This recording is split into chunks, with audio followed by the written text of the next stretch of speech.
உலகெங்கும் உள்ள இறைவனர்களுக்கு வணக்கம். நான் உங்க வித்யா கார்த்திக். ஒவ்வொரு மாதமும் எனக்கு யூனிக்கா, வித்தியாசமா, ஸ்பெஷலா நட்சத்திர பலாபலங்கள் பார்த்துக்கிட்டே வரும். அந்த வகையில இப்ப நம்ம பார்க்கக்கூடிய நட்சத்திரம் என்னன்னா த ஸ்னேக் பாபியினுடைய நட்சத்திரம் தான்.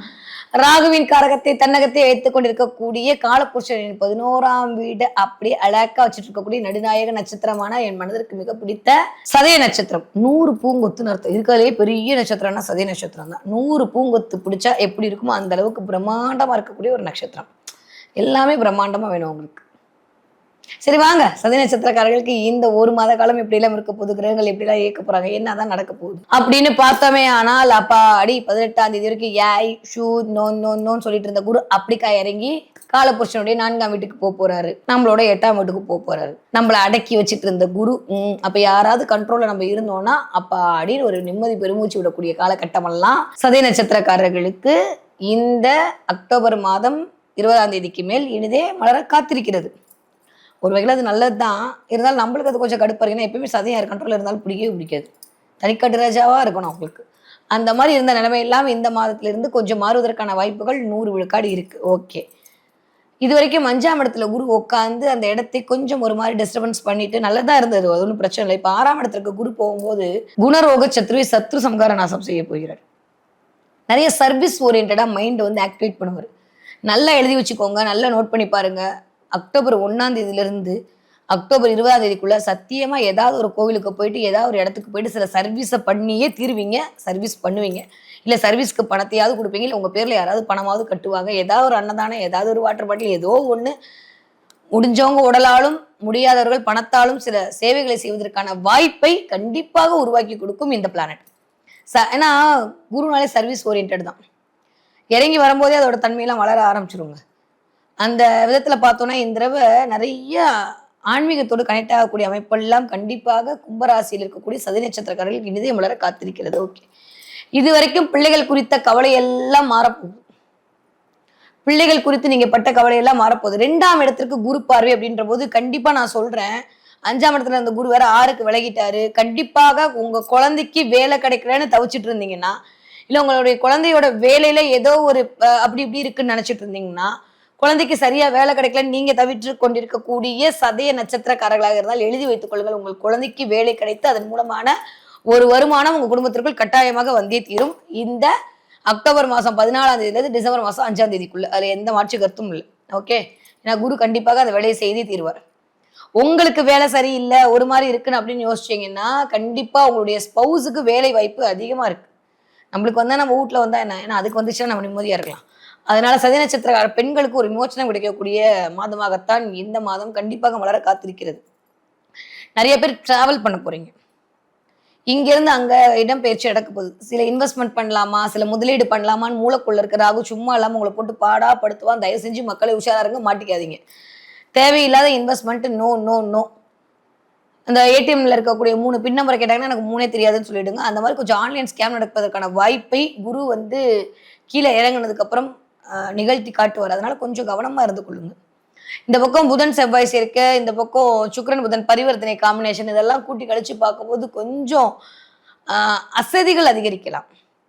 அது எந்த வயது ஒத்தவராக இருந்தாலும் என்ன, குட்டி குழந்தையா இருந்தா கூட இடுப்பு வலிக்குது, கை வலிக்குது, கால் வலிக்குது. இந்த தடவை சதய நட்சத்திரக்காரங்க கொஞ்சம் ஒரு வாரி உடல் அசதியிலும் உடல் சோர்விலும் கொஞ்சம் அல்லல் படக்கூடிய மாதமாகத்தான் இந்த ஒரு மாதம் இருக்கு. அது எக்ஸ்பெஷலி ஒரு 15 தேதிக்கு அப்புறம் ஒரு 25 தேதி வரைக்கும் அதை எதிர்பார்க்கலாம். ஒரு மாதிரி டயர்டா இருக்கிறது. ஆனா சூரியன் வந்து திரும்ப அமரக்கூடிய இந்த துலாம் வீடு நம்ம கம்பேர் பண்ணி பார்க்கும்போது ஆல்மோஸ்ட் அதுக்கான மருத்துவங்கள் கிடைக்கலாம்.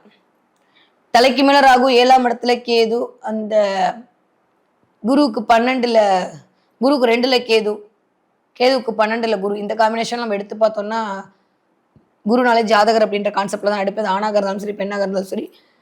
அந்த வகையில் நம்ம பார்க்கும்போது ஏதோ ஒரு அறுவை சிகிச்சை இல்லை ஏதோ ஒரு சின்ன மேஜர் சர்ஜரி ஆகிறதுக்கான வாய்ப்புகள் இருக்கு. அது உங்களுடைய நேட்டல் ஹாரோஸ்கோப்ல மேபி சுக்கிர தசை நடந்ததுன்னா வாய்ப்புகள் உண்டு.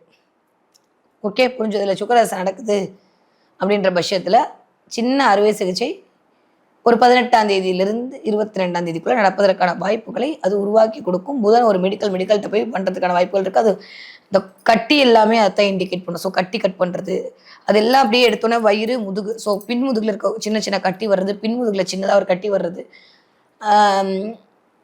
அதே மாதிரி அங்கங்க திடீர்னு எதிர்பாராம இந்த ஃபேஸ்ல இந்த இடத்துலலாம் வந்து ஒரு மாதிரி கட்டி வருது, மச்சம் வர்றது, இதெல்லாம் வந்து வரதுக்கான வாய்ப்புகள் இருக்கு. அது சும்மா சர்ஜரி பண்றது, இந்த மாதிரி ஏதோ ஒரு சின்ன மேஜர் தான், ரொம்ப மைனரா இல்ல. சும்மா லைட் சாரி மைனரா தான், ரொம்ப மேஜரா இல்லாம சின்ன சின்ன ஒரு விஷயங்கள் வருவதற்கான வாய்ப்புகள் இருக்கு. ஓகே. ஸோ கூட்டி கழிச்சு பார்த்தா சதய நட்சத்திரக்காரர்களுக்கு இந்த தடவை கொஞ்சம் பக்குவமும் நிதானமும் தேவைப்படக்கூடிய மாதமா இருக்கு. குடும்பத்துல வருமானம் வரக்கூடிய மாதமா இருக்கு.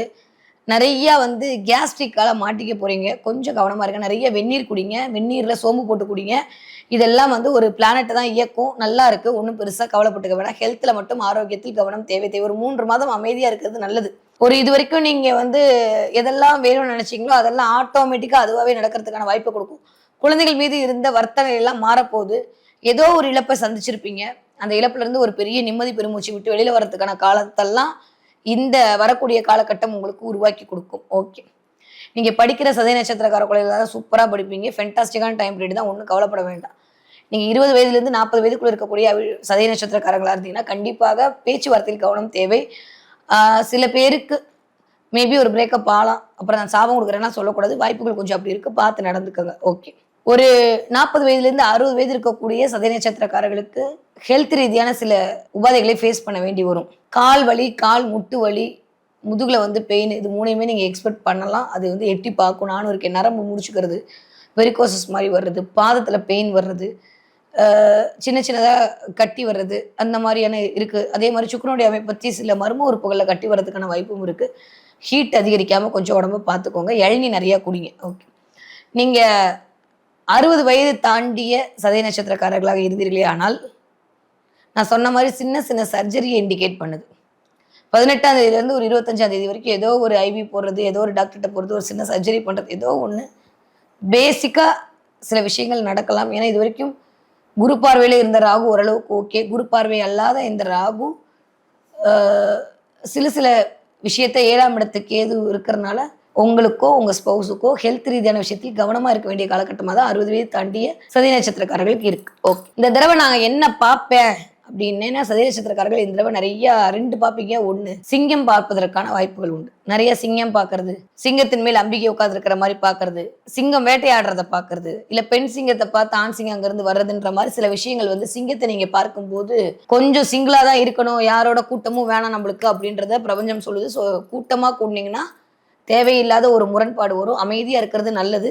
அமைதியா இருங்க. உங்கள் மேல் அம்பிகை அமர்ந்து சில விஷயத்தை அவளே இயக்குவாள். நீங்களா எதுவும் போட்டு பிரச்சனைக்குள்ள மாட்டிக்காதீங்கன்றத அந்த சிங்கம் பார்க்கறது உங்களுக்கு சொல்லக்கூடிய காரணியாக இருக்கும்.